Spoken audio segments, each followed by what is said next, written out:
Well, good evening and welcome to Live in the Hive. It's Thursday night, and where else would you be at 8 o'clock? Well, here with me in my little hive in the garden. How the devil are you this evening? God, the weather's been awful. Oh my goodness.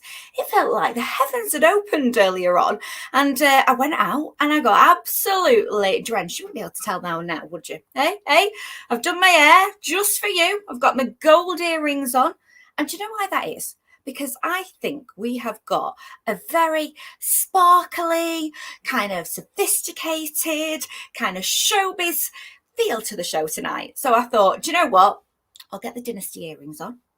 I shall get myself a drink and I shall join you for, I'd say about 45 minutes. Are you up for it? Yes, of course you are. So I hope you're going to join in this evening because without you guys, there is no show at all. So we've got loads of fantastic guests for you to enjoy later on. But if you like to join in the show, and we love you to join in with the show, you know, all you have to do is put something in the comments, whether you're on Facebook or whether you're joining us on YouTube. You are the stars of this show. And talking of stars, well, I've got a plethora of stars coming up. Well, I'll give you a little bit of a sneaky peek of what is coming up this evening. Well, first up, we have got, Panto time is in the house. Yes, it's come around very quickly. Christmas time, dare I say that word? Oh my goodness. And there's an absolute cracker that is going to be at the Opera House in Manchester. And we've got the star of that show, Ben Nickless, who's playing a wishy-washy in the Panto Aladdin. He's coming up a little bit later on in the show. If that wasn't enough, well, we've got another show for you. And this, it's a little bit different. It's called Saucy Jack and the Space Vixens. And they're going to be in the house later on this evening to tell you all about this fantastic and very unique musical. Well, what else have we got? We've got Daisy and we've got her happy news. So if you have sent us in your happy news this week, you could be the one that is featured on our happy news. So don't forget to watch a little bit later on. First up though, we have got one of my all-time great radio presenters. I have had the pleasure of working with this man for quite a number of years. And could I pin him down? Never been able to pin him down. But I said to him, you're going to come in the hive, aren't you? And he couldn't come the first time. He let me down. He stood us up, people. But by golly, did we get him the second time around? Who am I talking about? I'm talking about the one, the only, Trow from BBC Radio Manchester. I managed to catch up with him last night, and here is what we got up to. And God, was it an absolute gossip? I have for years wanted to have this moment, and now it's finally come. I get to interview you, Phil. This is brilliant. I've known you for so many years, but we've never had an interview conversation. Do you know, the weird thing is, I always think interviewers make the worst interviewees just because we're always guarded because we know what you're after. And so in the back of my mind, it will be ticking over, what does she want? What little sordid bit of information is she after? Although once I did, I'm going to drop a name to begin with, interview Michael Parkinson. And that was one of the worst interviews of my life. It was a great interview. But do you know when you're watching somebody thinking, am I saying the right thing? Am I asking the right questions? Is he enjoying it? Trying to keep eye contact, you know, doing all those things that you're told to do. Anyway, It was fine. So good luck. Very guarded, I imagine he was. But you know what? I've got quite a few things up my sleeve, Phil. So try not to be too scared. Okay, I'm scared. Now we go back, oh gosh, so many years. We started off kind of like doing a bit of radio back in, oh gosh, was it the 90s? I think it was the 90s actually, at the old BBC Radio Manchester station, which was of course on Oxford Road. That place was like homage to that place. But your career has spanned, I don't even believe this, you must be using some good face cream, over 30 years, Phil. Do you know, funnily enough, there is a Twitter account which is called UK Radio Bits. And I don't know where they found this from, but they tweeted out the other day a clip of me from 1988. And it was funny because Roger Johnson, who presents Northwest Tonight, always used to listen to me because it used to be in Stoke Signal Radio where I was broadcasting from, which was where Roger grew up. And he said, wow, he said, you've not changed. Your voice hasn't changed. And I listened to it. I was like, blimey, that just sounds so unlike me. But yeah, I started in 1986, actually. So that was at Signal in Stoke, which is, 35 years ago, isn't it? I was 3. You're having a laugh. Yeah, I was 3. Youngest broadcaster ever. Could it be this photo? Oh, wow. Do you know, that actually flatters me because that's about 89. That was just as I was leaving. There are way worse than that. I thank you, Michelle Eagleton, for being generous. I don't mind that one. So that wasn't at Stoke then? Yeah, that was still at Signal. That was just as I was coming to the end of my time there. But funny enough, my very first, I'll have to get you a copy of this. My very first publicity photo was when Wixie was in EastEnders. And do you remember he used to wear a scarf around his neck, Nick Berry? I don't know if you remember that. And I thought that was uber cool. So when we went to the photograph session, I thought, I'm going to put a scarf around my neck, right? And ever since, everybody goes, why are you wearing that ridiculous scarf? I was sort of like getting me in a Wixie. I need to see that, and you need to sign it for me. Promise me. I will do. Brilliant. But it kind of started a bit further back than at Signal because you started off on hospital radio when you were about 18, right? Yeah, earlier than that, funnily enough. So I went to Urmston Grammar School, and the young lad that I sat next to was a guy called Simon Parkin. And Simon later did children's BBC with like Ed the Duck and Andy Peters and so on. And at the time, Simon was just obsessed by radio, loved radio and everything about it. And we got together, and he'd got a little radio station in his bedroom. And then Trafford General, as it is now, Park Hospital at the time, used to do a cracking chips and gravy on a Thursday night. So we'd go along, mainly because we couldn't get in any pubs, and we'd go and have the chips and gravy and then go and sit in what was called Radio Wishingwell, which was the hospital radio station there. And then foolishly, they just stuck us both on air one day. And we did it for a couple of years. And then various people said we should send demo tapes off. And the very first one that I sent was to Signal. And bizarrely, they said, do you want to come and do the early show? And at the time I was working for the post office behind the counter in Stretford.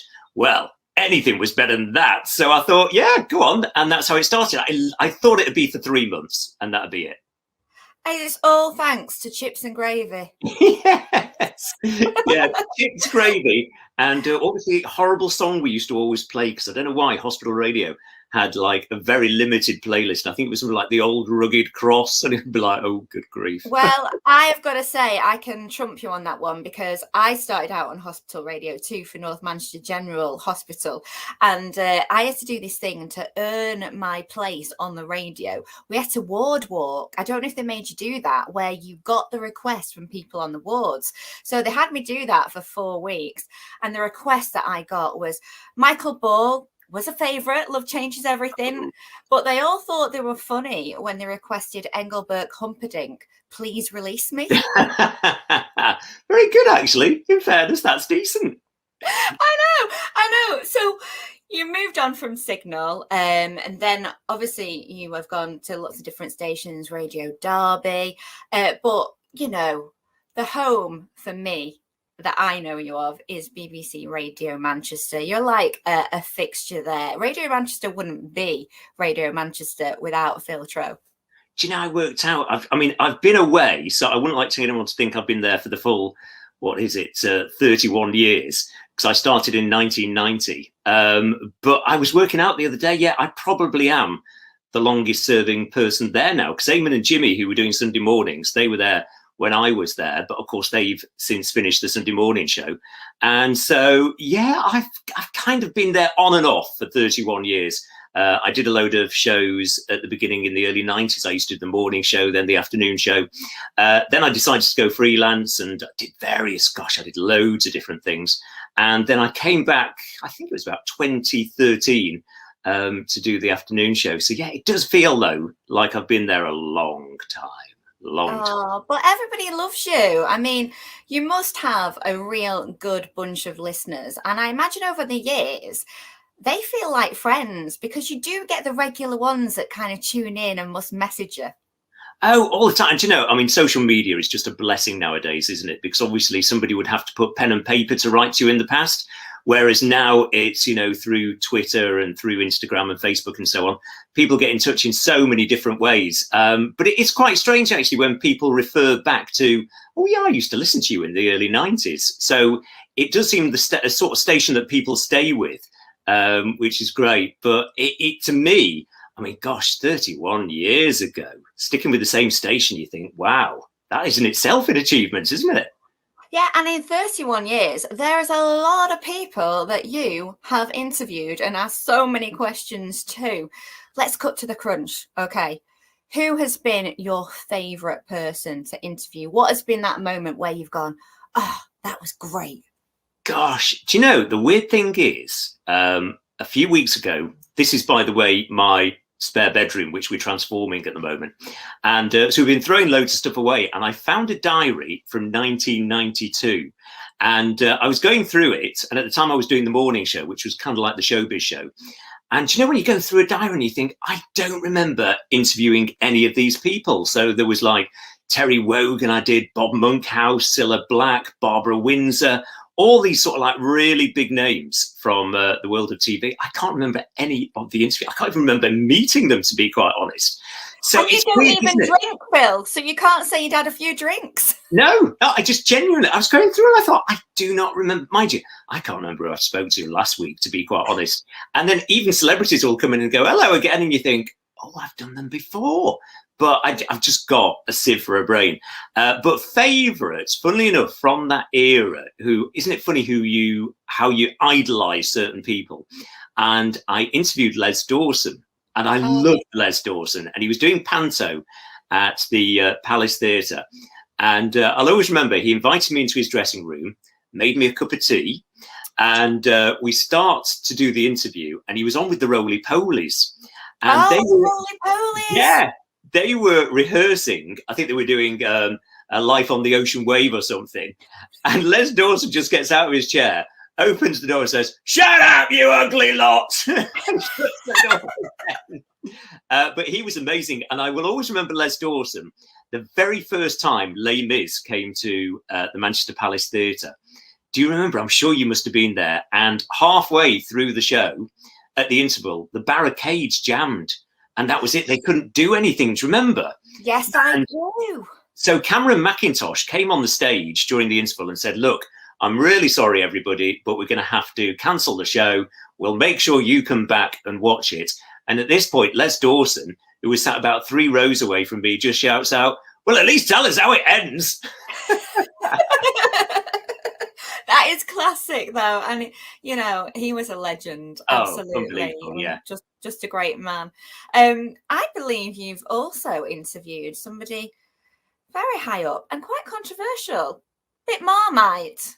If I said the words Margaret Thatcher. Oh, gosh. Do you know, honestly, all the people I've ever interviewed, I have never been more nervous than interviewing her. And I realised, you know, you've just said it there, she was Marmite. And she just brought out the Downing Street years. And I just waited, you know, sort of like for weeks for this interview. And I'd read the book about 300 times.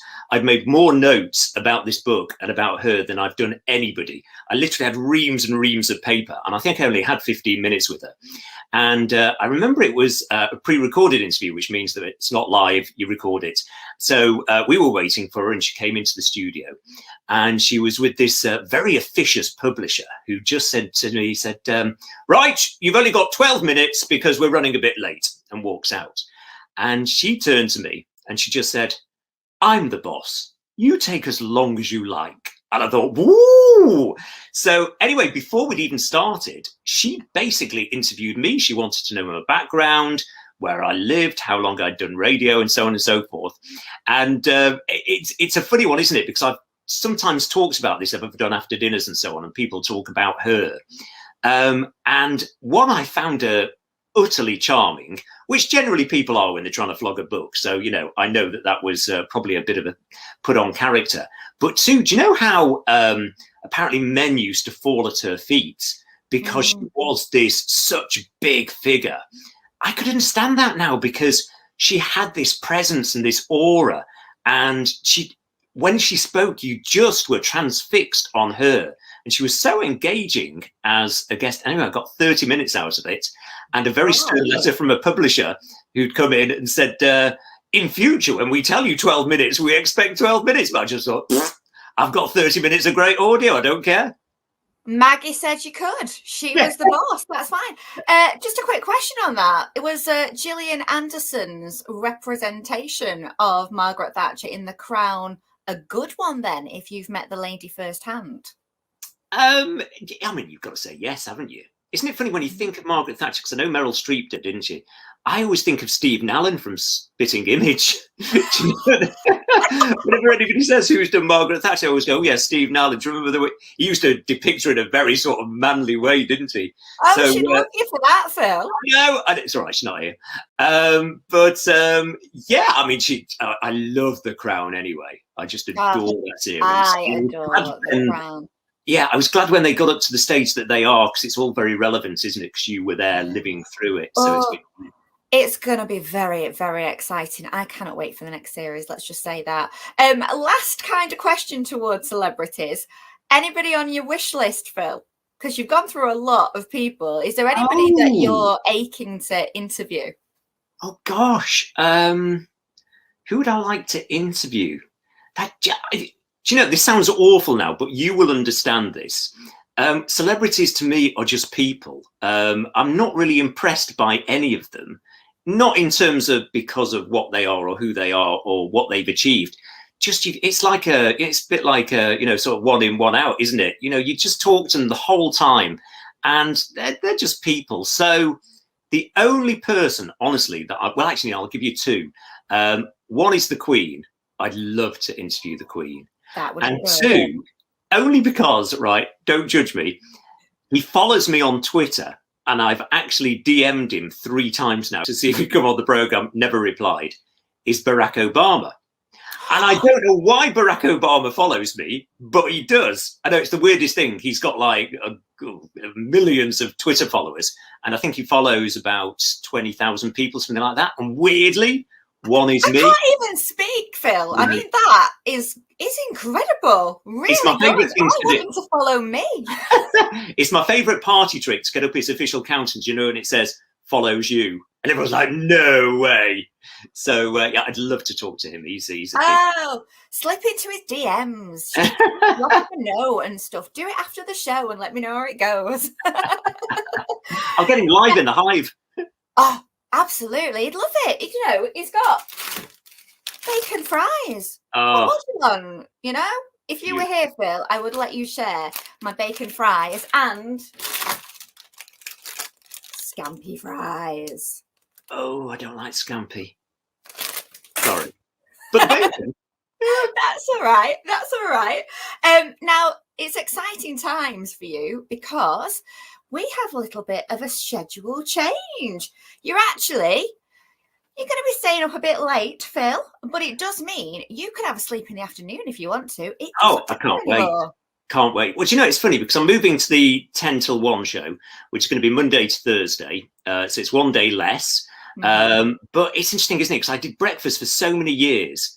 The only thing that I missed about breakfast, because I hated getting up, was the fact that you got all day to yourself. And I've got lots of different projects that I do away from Radio Manchester. I've got all sorts of new things, actually, that I'm going to be doing. Some in the media, some not in the media. And it's just going to give me a little more time. And then, of course, at 10 at night, I do love a good double entendre, as you know. We can be a little bit smuttier, maybe. I know. So yeah, I'm really looking forward to it. I've got all my great guests from who I've got in during the day. They're all going to come in. We're going to chew the cud. We've got a few quizzes. We've got Michelle Eagleton with the 3 things you've got to do this week. That's never heard of her. No, we're doing Manchester People, which is, we've spoken. Who've got this week? Tim Burgess is with us at the moment from the Charlatans. So I'm just really looking forward to it. I've never done that time of night, strangely, in all the years I've been broadcasting. And everybody that does just says it's the best time of night because it's the only time that actually people listen. Because, of course, when you're on during the day, it's just background, isn't it? You're just a noise. Yeah. And you're doing lots of other things where at night, people actually listen. So I'm really looking forward to that. You'll get more callers, I imagine, because people are more up for it, I think, usually at the night time to kind of ring in and have a bit of a chit-chat. Definitely. So I'm looking forward to all of that. And as I say, it's just a shame I'm not starting in the summer. I'd like sort of like light days, sunny day, whereas I'm just going to be looking at the rain falling down the window, aren't I? It's fine. It's fine. It's but fine. You have to tell me, have you still got your wonderful definition quiz? Is that going with you? Yes, that is coming with us. I know people love the definition quiz, so that's going to be every night.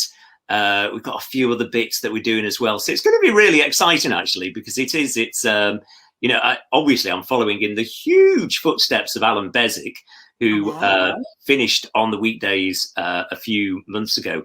He had the 5th most listened to program across every local radio station programming throughout the country. So he's got a massive audience at that time of night. So hopefully people will enjoy it. No pressure. Yeah. Right. I've got a surprise for you. Oh, have you? Great. Oh, I've got Shell's definition quiz. Oh, I love it. Are you ready? You didn't know this, did you? I didn't. Can I just say, I'm hopeless at every quiz that I do, which is why I ask the questions and don't answer them. Aha, he protests. He protests. Right.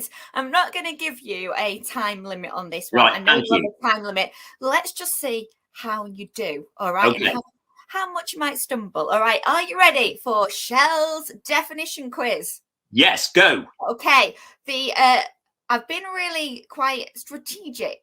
The letters are beginning with T-R-O. I wonder where that came from. Phil Trow. That was a terrible word. I can only think of 2 words. Okay, let's see if you inspire me. Hopefully you'll give me some. All right. So anybody who hasn't listened to Phil doing his definition quiz, who are you? And 2, he's got to get the definition of these words that begin with the letters T-R-O. Are you ready, Phil? I'm ready. Go. Okay. All right. Hot, heat type of weather. Tropical. Woo! An instrument, brass section. Oh, trombone. Yeah. Something you use at a supermarket. Trolley. Yay! Could be the name for a dance group or an army. Troop. Yes, you're doing well. Something you would use in the garden. Trowel. A type of fish. Trout. You wear them. They've got 2 things you put your legs into. Trousers. Yay! An award. Trophy. If someone isn't happy with something you've done, what are you? Trouble. Yes! Last one. Can you do it? A small creature featured in fairy stories, not always nice. Troll. Get in. 10 out of 10. You know, the strange thing about that is that most of those words have been used when people are writing out my name. I've been called Phil Trowel, Phil Troll, Phil. Yeah, so it's no surprise. I've never been called Phil Trombone, mind you. So maybe, well, there's always a first. Oh, God. You were brilliant. You were Thank you. That was good. You smashed it. I've got another surprise for you as well. Are you ready? 2 surprises in one interview. This is like TV joy, drama, isn't it? Okay, so we have worked together over the years, and not just on radio. We have had our stint on TV as husband and wife. Shall I take you back down memory lane, Phil? Oh, go on.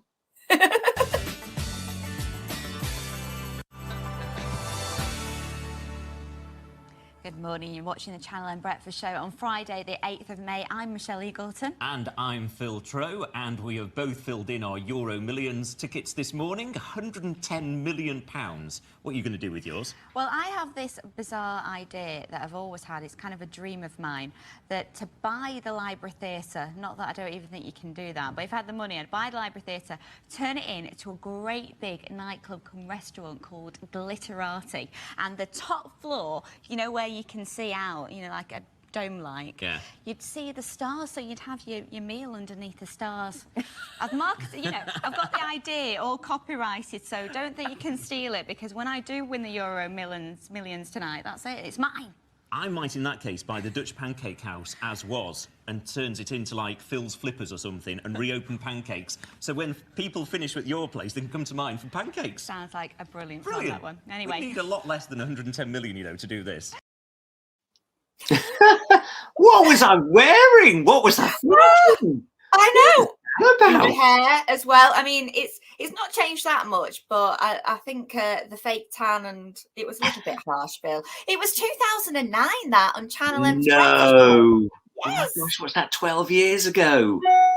Where did the time go?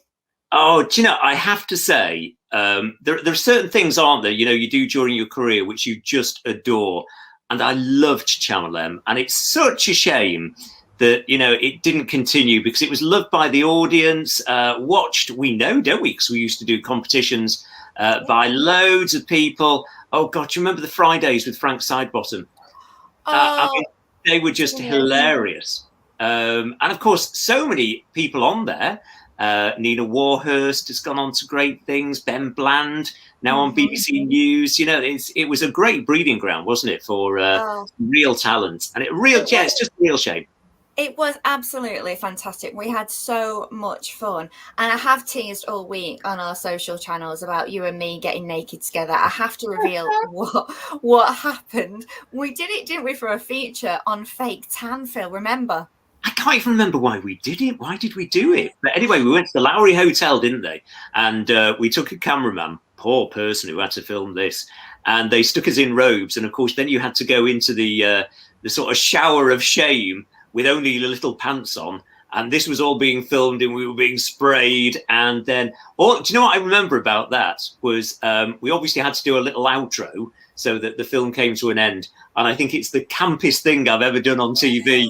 Me and you, arm in arm, having been spray tanned, disappearing down the corridors of the Lowry. I remember it so well. I think it was about male grooming, you know, and it was kind of me saying, come on, Phil, I'll show you what a fake tan's all about.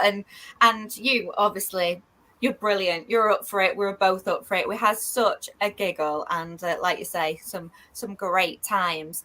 Now, I'm going to finish off with a love that we both share. I'm talking glitter ball. I'm talking sparkle. I'm also talking fake tan. Can we just have a moment for this? Look at that. I know. The Strictly lineup this year. How excited are you now it's back on? Do you know, it was only when it came back Saturday night, because obviously it's so hyped. There is so much build up to it. You know, the celebrities get released. We have the launch show, which I never really enjoyed the launch show, but I watched it and, you know, just to see how everyone does on their first dance. And then I sat down Saturday night and literally my heart was skipping with joy. Just the whole thing, I find the most joyous piece of TV. I know nothing about dancing. I can't dance. Still, after all these years, I wouldn't know the difference between a cha-cha-cha and a rumba. But I just think that as a programme and as a format is just 2 hours and 20 minutes of joyous TV. And I don't mind saying, I think I confessed this week, it wasn't the dance that John and Johannes did which got me. It was when they went up to talk to Claudia, and you could tell that Johannes was so emotional. And I found a tear rolling down my cheek. It was just, yeah, and I just loved the program. I love Claudia. Craig is just genius. I think Anton's fitted in really well. Bit of the sort of Len Goodman type role. Yeah, I just love the show. I just think it's brilliant, and long may it continue. And no, I'm not going to do it. Oh, I was about to say, would you do it? You would. No. I'd make you do it so that I could sit there in the audience and go, Team Trow, Team Trow. Do you know, I don't think I'd make it to the top of the stairs. I think I'd hear that music, my legs would go to jelly, and that'd be it. I'd disappear. I'd say, thank you very much. That could make a classic Strictly kind of clip then. You would be never, ever forgotten, Phil, for the moment that you fell down the stairs. Who do you want to win? That's a good question, actually. I'd obviously love John and Johannes to win for obvious reasons. God, there's so many that I really, really like. I mean, I thought AJ and Reese arguably started a little bit too well. I mean, they are incredible, aren't they? I love Tom from McFly. I love Rosie. I think she is incredible, and what a brilliant and brave thing to do. Gosh, who would I like to win this year? Honestly, at this moment, I think, other than maybe one or two, it's just such an open field, isn't it? It's like 13 potential winners. Yeah, they've got some great personalities, some great moves already. I've got to say, I'm team Wait at the minute because, like you said, that really moved me. And I felt a real buzz of electricity watching that dance, and the way that they changed who leaded. Thought was really, really clever. So I just can't wait. I will make a date with you every Saturday night. I know we like to WhatsApp each other during the show. It's always a good thing. Yeah, and I think the other thing is as well, the fact they used Blue Order and it was Manchester just made it that a little bit more special, wouldn't it? I know, it really, really switched it up. Right, you have switched my life up, Phil, by being on Live in the Hive. I have been dying to get you on. I could chat to you for the whole evening, so please do come back on again. And I'll have another quiz up my sleeve, I promise. Can I just say, I'm going to build a set. I mean, this is the blandest background you will ever... I should have looked for a background or something, because this is... Sorry, but as I say, we're having this done up. So next time, it'll be amazing. All right, that's a promise then. Absolutely. Thank you so much for joining me, and I'll see you very soon, gorgeous. See you soon. Oh, the lovely Phil Trow there. He was great to chat to. We had a good old natter, didn't we? I think we put the world to rights, but that's what the Hive is for. I have got some more guests, though, ladies and gentlemen. I promised you something fabulous this evening. I promised you some, Showtime sparkle, glitz. And what more glitz can you get than a musical called Saucy Jack and the Space Vixens, okay? And if you haven't seen it before, you definitely have to see it now. Look at this poster. I mean, come on, guys. This looks very, very exciting. And I have to say, I'm very excited about our two guests joining us now. So I'm going to say a great big welcome to Ian and Callum. So Ian is here with me now. Callum, you're joining us. Hello, guys. Welcome to the Hive. Hello. Thank you very much for having us. Yes. Hello. You know what? Just looking at that poster there, look at my smile. I'm like, this looks like one hell of a cracking show, right? Oh, it totally is. It wasn't entirely new to me, a little bit, but when I first graduated and I did the Edinburgh Fringe, it premiered the same year, so I'd seen those posters up. 1995, it was a long time ago. There's posters everywhere in Edinburgh for it, and everyone was a bit like, what's this? What is this musical? But it's, a lot of things do start at Edinburgh, and you think, oh, it'll be here, and then it'll disappear. But then it just went on from strength to strength, and one of the last London versions of it had Faye Tozer from Steps in it, playing the lead. So we are following in hallowed footsteps as far as I'm concerned anyway, and how could you get any better than someone from Steps being in a show like Saucy Jack, really? Absolutely. I mean, great. Come on, it's pop royalty, isn't it? Now, absolutely, yeah. So it's been going for a while. Tell us a little bit about what we can expect, because I've heard, okay, and call me wrong on this, it's a cross between Star Trek mixed with a bit of cabaret and a little dose of the Rocky Horror Show. Would that be a fair account, Callum? Yes, it definitely is, just exactly as you described. It's one of those really good, feel-good shows. It's exactly what you said, like Rocky Horror. The way that I described it to my friends and family is it's Rocky Horror on steroids. It really is a great feel-good show. There's some fantastic characters in there. You've got Jack, you've got the Space Vixens who turn up, and you've got a little bit of a murder mystery. So there's something in the show for everyone to come and enjoy. And there's the Space Vixens there on stage, absolutely fantastically played by the cast. It just really is a feel-good show, and we can't wait to be bringing it back this weekend. Oh, because it is back by popular demand, isn't it? And I love this because it is part of the Greater Manchester Fringe, which is brilliant for productions to get the chance to, reach those audiences and get those productions being seen that might not have been seen a lot and really should be, like this one. But it was such a hit at the start. You've got another run. My goodness. Yeah, slightly out of our control though. As with a lot of people at the moment, we had with two incredible performances, and two amazing reviews as well, and then we all got a little bit poorly.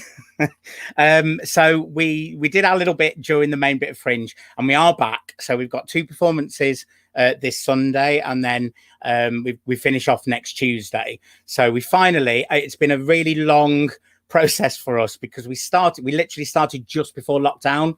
We managed to get 3 or 4 rehearsals in before lockdown last year, and then so we actually, it's the the production that COVID really could not stop. We rehearsed on Zoom last year, because I'm, as well as being in it, I'm a musical director, so I was teaching everybody there. I was recording all the music, teaching everybody over Zoom. We did all the dialogue over Zoom. Sue, our fabulous choreographer, who I've worked with for years, she was recording little videos for bits of choreography, so we'd all do it in our bedrooms or living rooms, and we've literally pieced the show together, because we couldn't do anything last year, of course. And then finally we got to do it. So we did have fabulous 2 performances, and we're so looking forward to just finishing it off this week.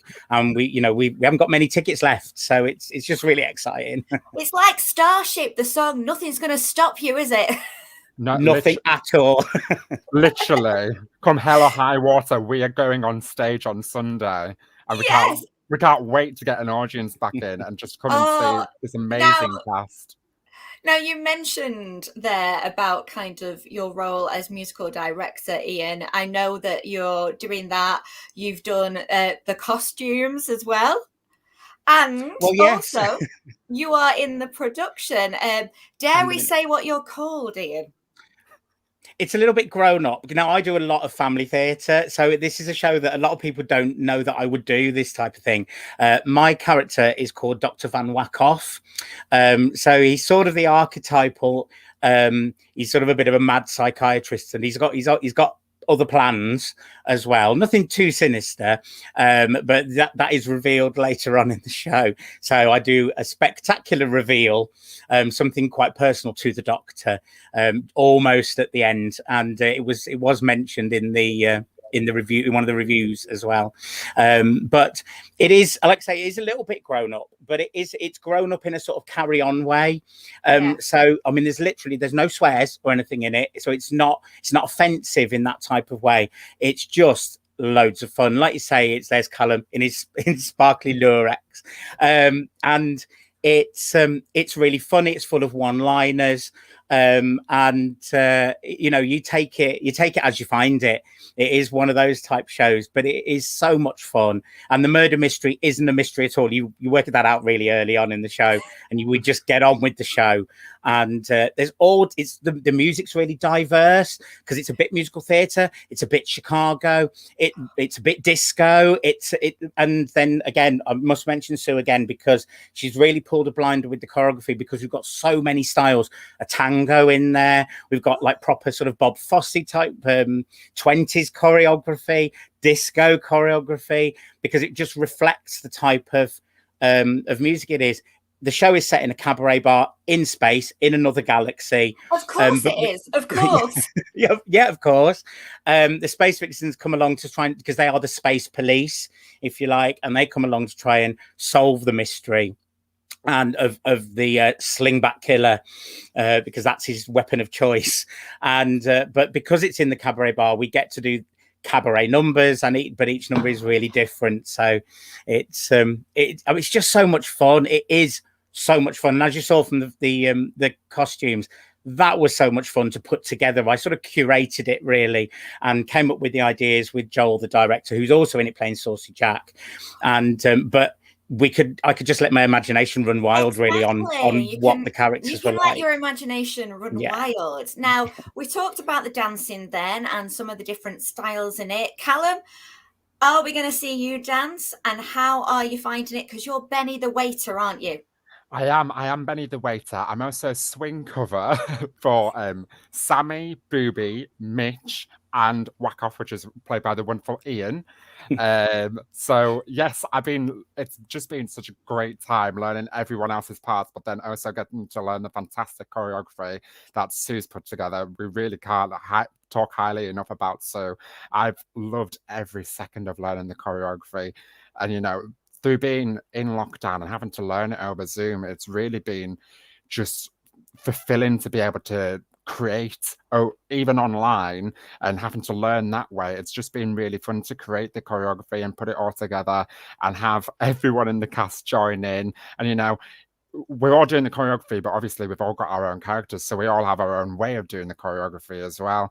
And it's especially for the space that we're in being in an actual bar, and it's all immersive and having to dance around the audience. It's just a really, really fun way of putting a show together and being able to dance around everyone and actually have some of the audience join in at the end as well and dance with us and have that interaction. It's just been fantastic.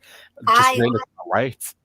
I love that. I love that idea, because as a former thespian myself, I absolutely love going to a show, but there's that little bit of me that kind of wants to jump up on the stage sometimes. If I ever go to the Royal Exchange and I sit in the banquettes, if you've ever been, well, they're the cheap seats, aren't they? The cheap seats at the front, but you could literally go up and join in the action. I have to sit on my hands. So this for me would be absolutely perfect. And I know, Ian, that Callum just said, it's set at Tribeca. So if anybody's not been to Tribeca, it is kind of a club stroke bar in Manchester.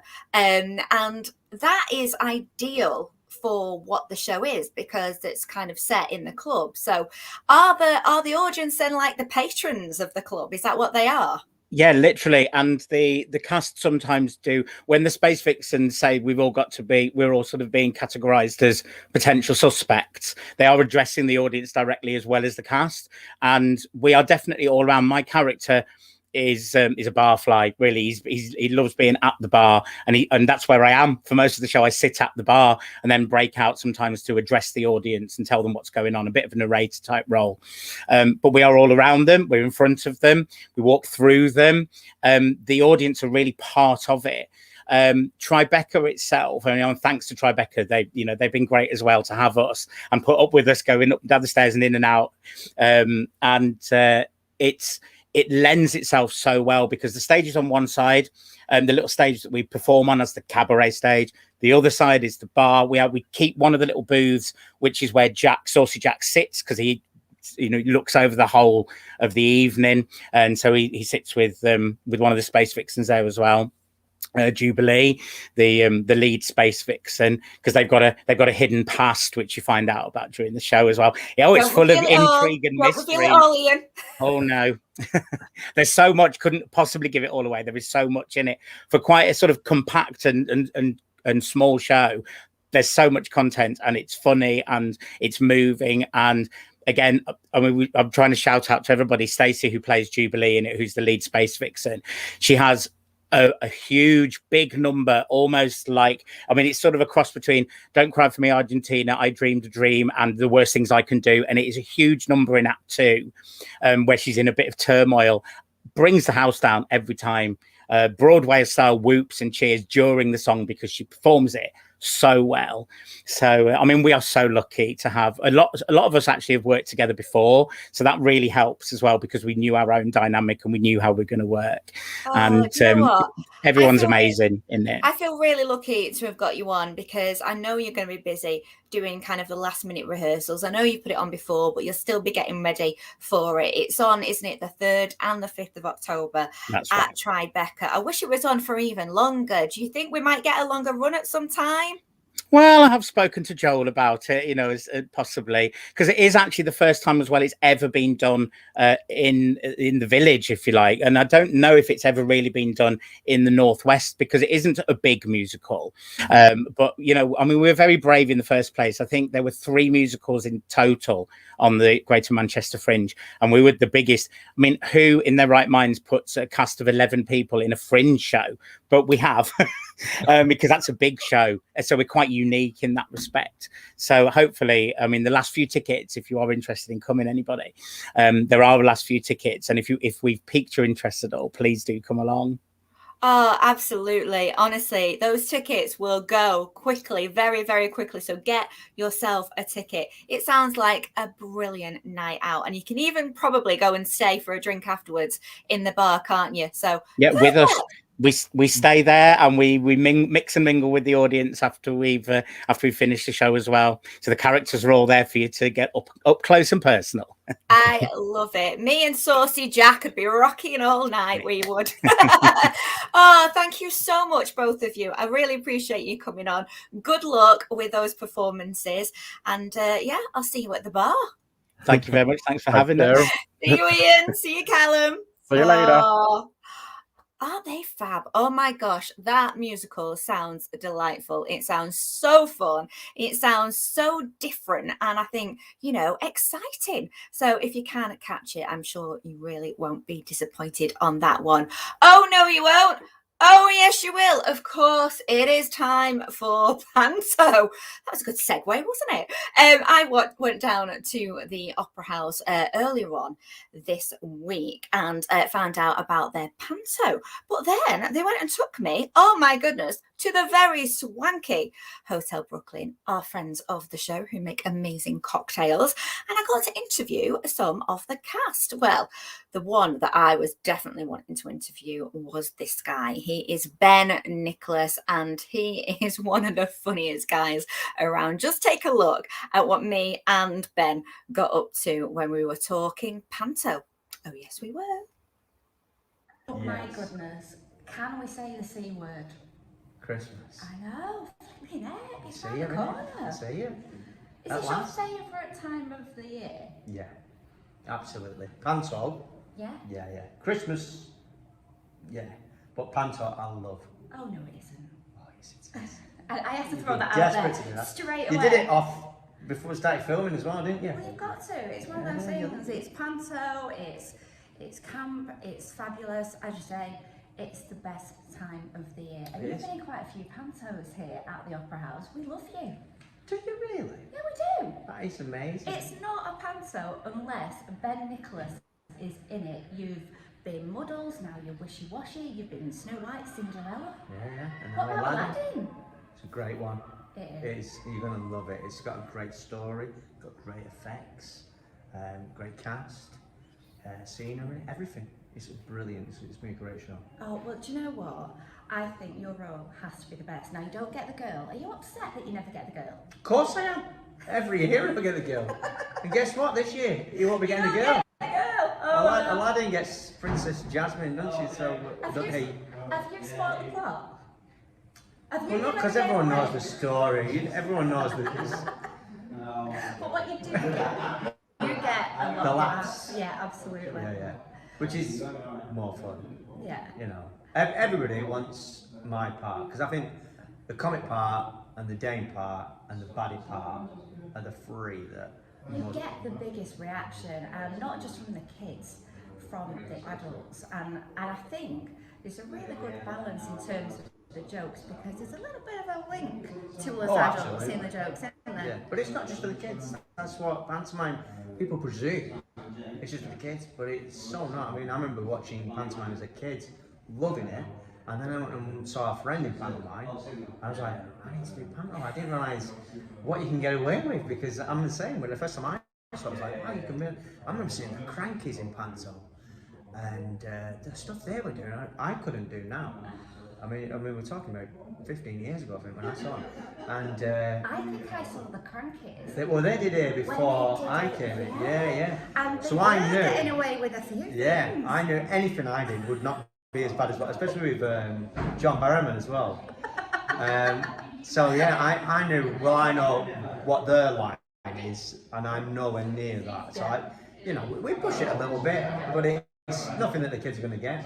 The kids still laugh because it's daft and stupid. But do you laugh now? How do you not cope when you're telling a funny joke and that other person is probably trying to cope as well? Because, Aladdin, if you're cracking a joke as wishy-washy, and Paul McCroke, who was playing Aladdin, is going, oh, I can't do this, I'm going to go, and then you're going to go.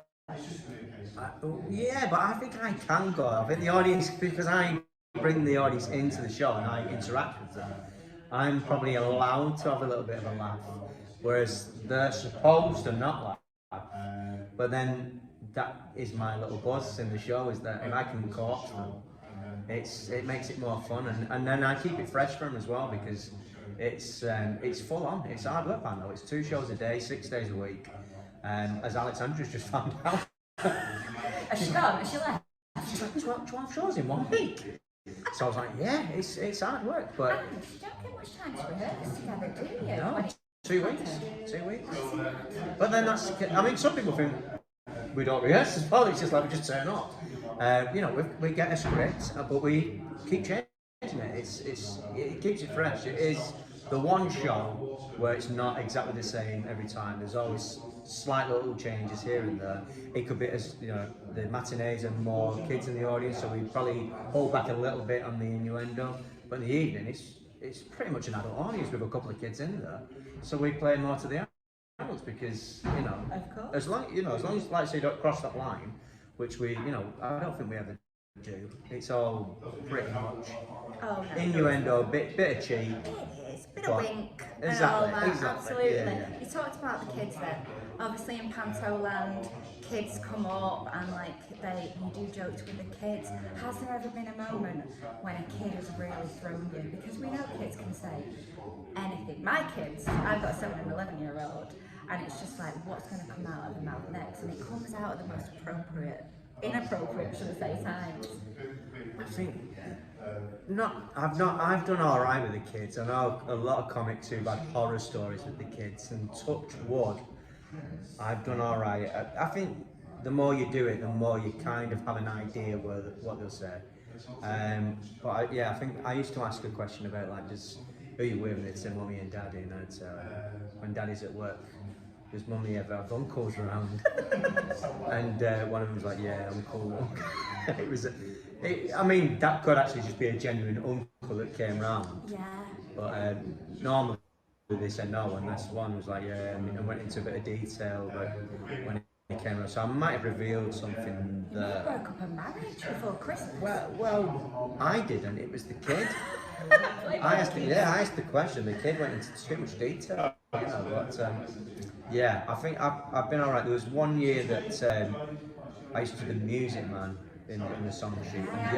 And the kids all got an instrument, and I give the wrong kid the drum, who had the stick, and was a little bit lethal with the stick. You like that? Come on, get off. When you just wish there was a blackout, just so no one could see, but there wasn't. So that was another occasion. But apart from that, it's nothing too bad and nothing that's exciting, I can tell you. But it's a great part of the show. Unfortunately, because of COVID, we're not having to have the kids up on stage this year, but hopefully that'll be back next year. And we've got a great routine to replace it. Gang. Oh, now the routines. I've got to say, can we do it again then? Don't we? I love that bit in Panto land, and I don't know if you do have it in this time, but when you all get together and do those kind of collaborative. Oh, there's definitely one routine where there's about 4 of us doing something similar to that. We've got brand new routines. It's all being put together now. It's a good show. It's got a lot of comedy in it. Exciting. You've been on the comedy scene now for 20 years. Nothing must faze you now. I'm talking of the greats, the crankies who've been on the scene. You've actually been on the same stage and worked with Cannon and Ball. Legends. I know. Blessed Bobby as well that we lost last year. And I'd written a sitcom and Bobby agreed to be in it as the dad as well. So double gutted to lose Bobby. But yeah, I mean, you know, I did a summer season in Blackpool with them, and I was quite intimidated by it because they are legends. Cannonball. I know, and they called me into the dressing room. I went on. I used to close the first half. They did the second half, and they said, "Oh, we're going out watching you today." Oh no. And it went really well. Like the crowd were brilliant. I had a really good, and then they called me into the dressing room. And I thought, I'm not going to get told off for being too good or anything like that. And Bobby was just amazing. He was like, you know what, you are funny. He said, you've got funny bones, and he was just giving me advice, and he was just a pleasure to work with. And Tommy as well. Tommy saying particular routines that he liked. He's crying. It was brilliant. So, and I mean, I saw them in Panto as a kid. I saw them at Blackpool in summer seasons, and then I was working with them and getting great feedback from them, you know, and advice.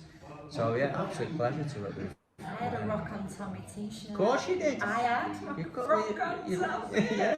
I had the braces. T-shirt. Of course I did.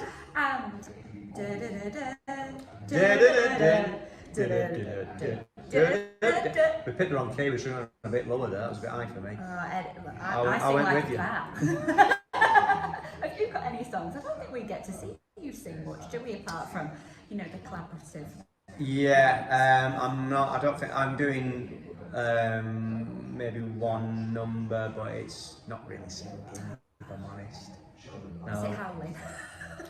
No, give me a bit of credit. It's not that bad. It's not. It's I can't give much away. It's really hard when you do these interviews because I know what's happening, and then you ask questions, and it's like I can't really tell you that because that's the surprise. Well, I tell you what you can tell me. Go on then. You can tell me if I've got any potential for Panto. All right. Yes. Okay. I want to steal your crown. Okay. Or you want to play my part? Yeah. I feel like Wishy Washy could be female.